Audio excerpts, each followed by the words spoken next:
Muy buenas tardes, mi nombre es Laura Andrea Marín Ríos, soy estudiante del segundo semestre de la Maestría en Enseñanza de las Ciencias Exactas y Naturales.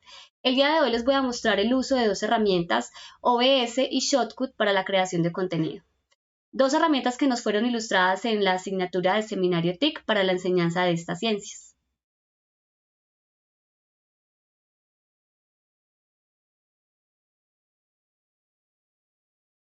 Para este caso, vamos a hablar entonces de las propiedades cinemáticas de un cuerpo cuando experimenta un movimiento parabólico. Pero antes quisiera hablarles acerca de la formación por etapas de la acción mental. Esta es una teoría creada por Galperin, la cual consiste en desarrollar actividades con los estudiantes a partir de acciones externas que vayan luego interiorizando el objeto de estudio. Para esta fase introductoria tenemos entonces dos etapas, la etapa de motivación y la etapa de exposición. En la etapa de motivación es necesario que el estudiante se interese por el tema que está a punto de conocer para así tener éxito en el resto de las etapas. En esta etapa el estudiante no hace ninguna acción, solamente se deja cautivar por el docente en el sentido que le va a ver relación al objeto de estudio y a la vida cotidiana. En la etapa de exposición es importante inducir al estudiante hacia la importancia y hacia el reconocimiento de estas propiedades cinemáticas de un movimiento parabólico para luego estar en la capacidad de desarrollar problemas. Dentro de la etapa de motivación se propone ver y analizar el siguiente video sobre el uso de la trigonometría en el estudio de las propiedades cinemáticas de un cuerpo cuando experimenta un movimiento parabólico en un deporte extremo.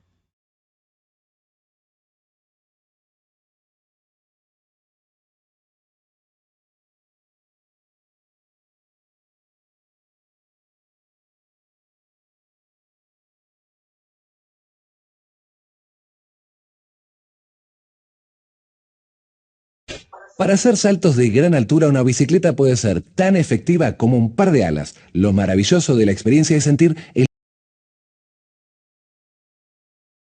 viento en la cara o la sensación de volar como un pájaro.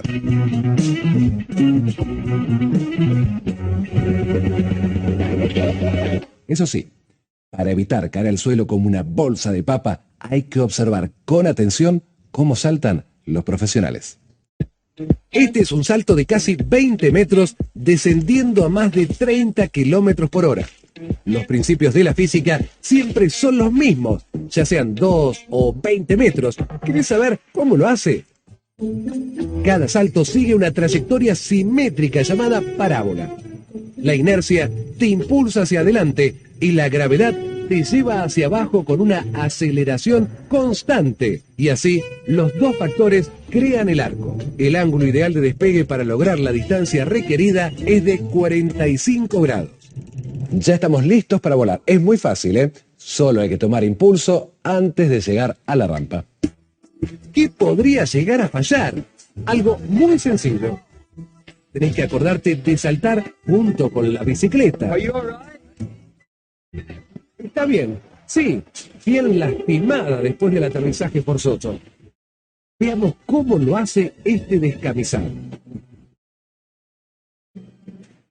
No dejó títere con cabeza. Los expertos en saltos saben calcular la distancia al punto de llegada, habilidad que desarrollan tras años de experiencia.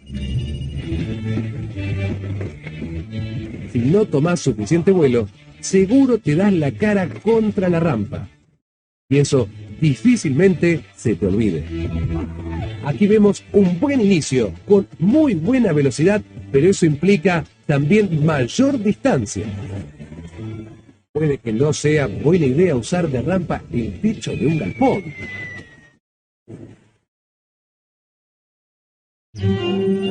El elemento final de un salto perfecto es el aterrizaje. Para llegar sano y salvo al otro lado, la rampa de llegada tiene que estar al mismo ángulo que la de salida.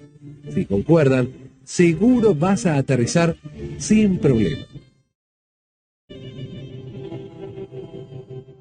Este chico se llama Greg y va a intentar un salto llamado el legendario Clipper Ledge de San Francisco. Aunque a mí me parece que son escalones comunes y corrientes.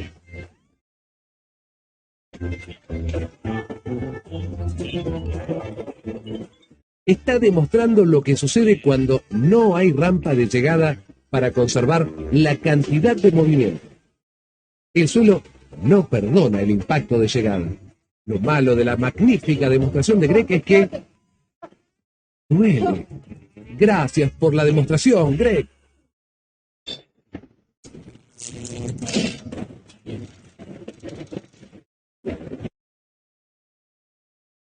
Bueno, entonces, a partir de este video se puede hacer un análisis de las siguientes preguntas. Ejemplo, primero, ¿en qué consiste la práctica deportiva de la que se habla en el video? Aquí lo que se pretende es que el estudiante empiece a relacionar el movimiento parabólico con estas prácticas deportivas en la vida cotidiana. Es evidente que la respuesta es entonces que esta práctica deportiva se llama salto en rampa con bicicleta. Segundo, ¿cuál es el nombre de la trayectoria que describe el movimiento de las bicicletas cuando realizan los saltos?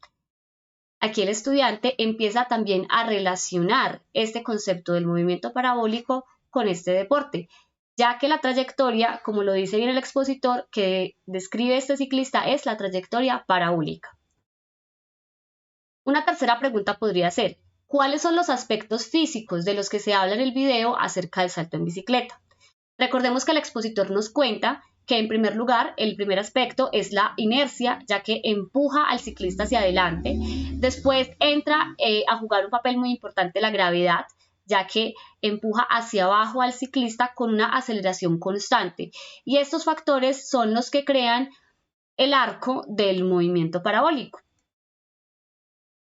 Y una cuarta pregunta podría ser, ¿cuáles son las condiciones físicas ideales que el ciclista debe cumplir para que su salto en la rampa sea perfecto y sin sufrir caídas? Entonces, una primera condición física es que el ángulo de la rampa de despegue debe ser exactamente igual al ángulo de la rampa de aterrizaje. En este caso, nos hablaron de un ángulo de 45 grados.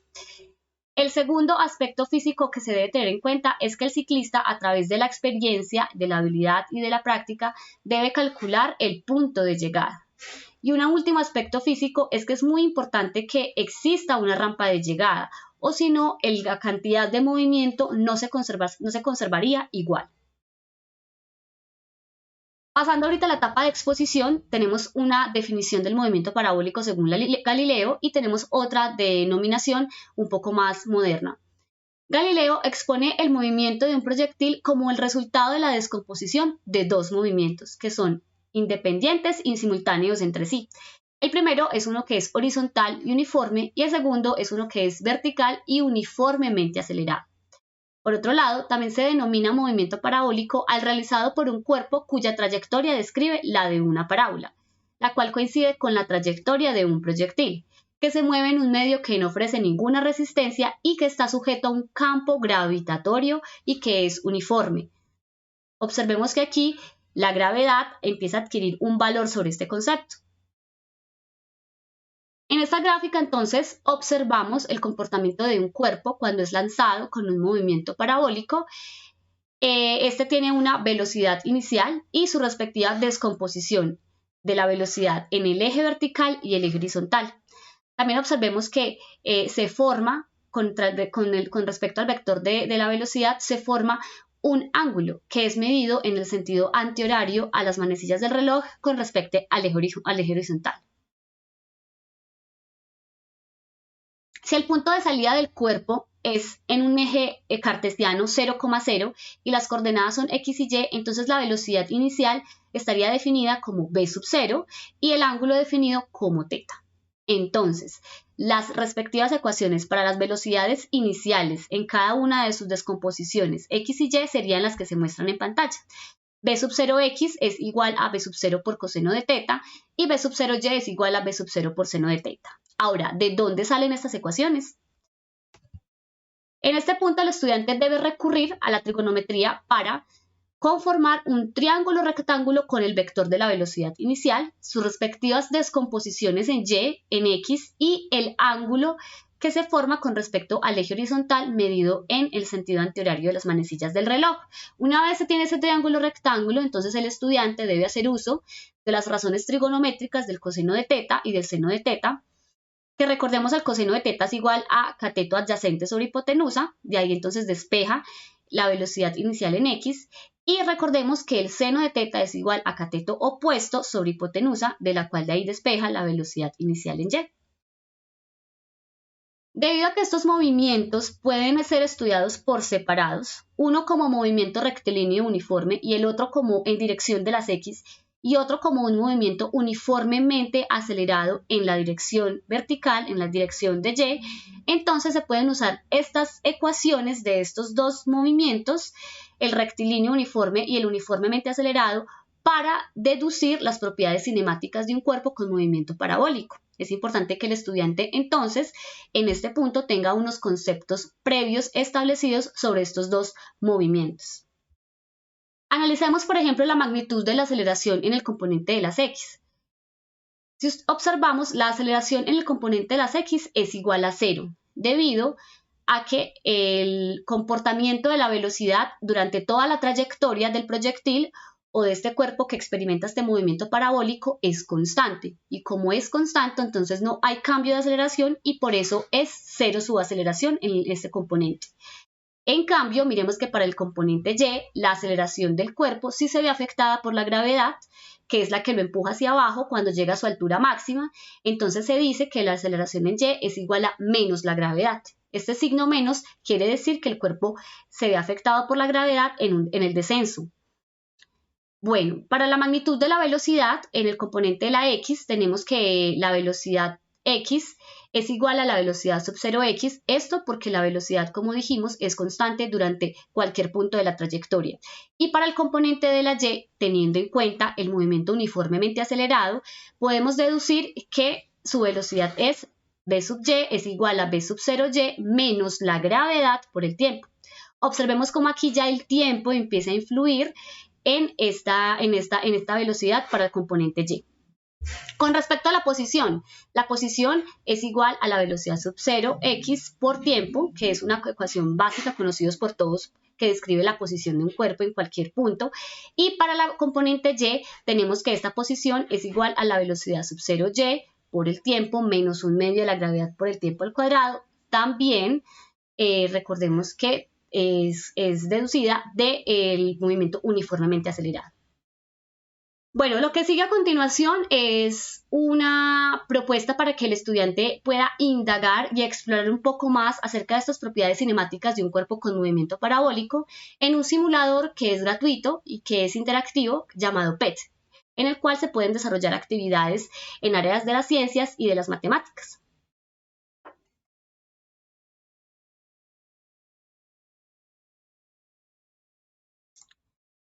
Entonces, en esta interfaz del simulador tenemos lo siguiente.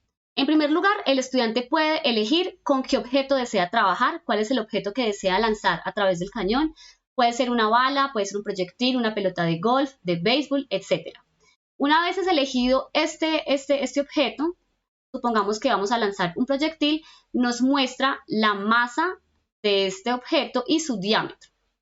El estudiante aquí también puede tener en cuenta la resistencia del aire con su respectivo coeficiente de arrastre y analizar si tiene alguna implicación y qué tanto varía hacer un lanzamiento teniendo en cuenta la resistencia del aire y no teniéndola en cuenta. Entonces, esto también permite al estudiante que empiece a realizar exploraciones y comparaciones.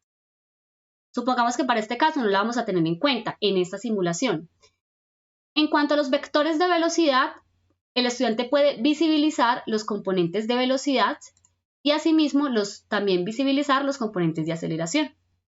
Otro aspecto importante que el estudiante debe tener en cuenta es jugar y explorar con los grados. El grado al cual va a ser lanzado este proyectil, que es el que me forma el ángulo que ahorita les hablaba, que hacía parte fundamental para poder describir las propiedades cinemáticas de un cuerpo con movimiento parabólico. Otro factor que el estudiante puede analizar y explorar es la altura inicial que va a tener este proyectil. Puede ser desde 0 metros e ir jugando con esta altura progresivamente para hacer comparaciones y posibles tabulaciones. Y el último aspecto, y no menos importante, que el estudiante debe elegir antes de iniciar la simulación es la velocidad inicial. La velocidad inicial puede también oscilar y pueden también hacer varias simulaciones con diferentes valores para así también observar cambios. El estudiante puede elegir si esa simulación quiere que sea a una velocidad normal o un poco más lenta. Y una vez ya todos estos parámetros estén configurados, entonces se le da play en el botoncito rojo para simular este lanzamiento del proyectil. El estudiante puede pausar en cualquier punto para realizar diferentes análisis o puede dejar que este termine. Y una vez termine, el estudiante entonces va a empezar a explorar otras herramientas más que tiene el simulador, como por ejemplo haciendo uso de esta, que la tomé de este recuadro arrastrándola.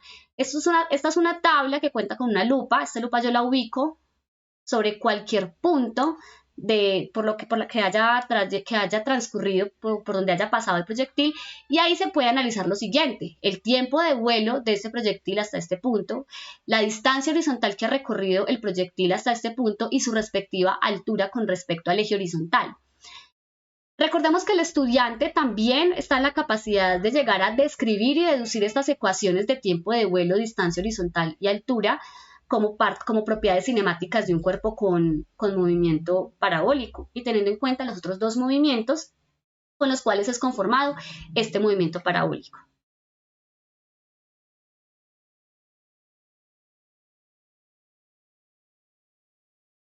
Bueno, muchas gracias por la atención prestada.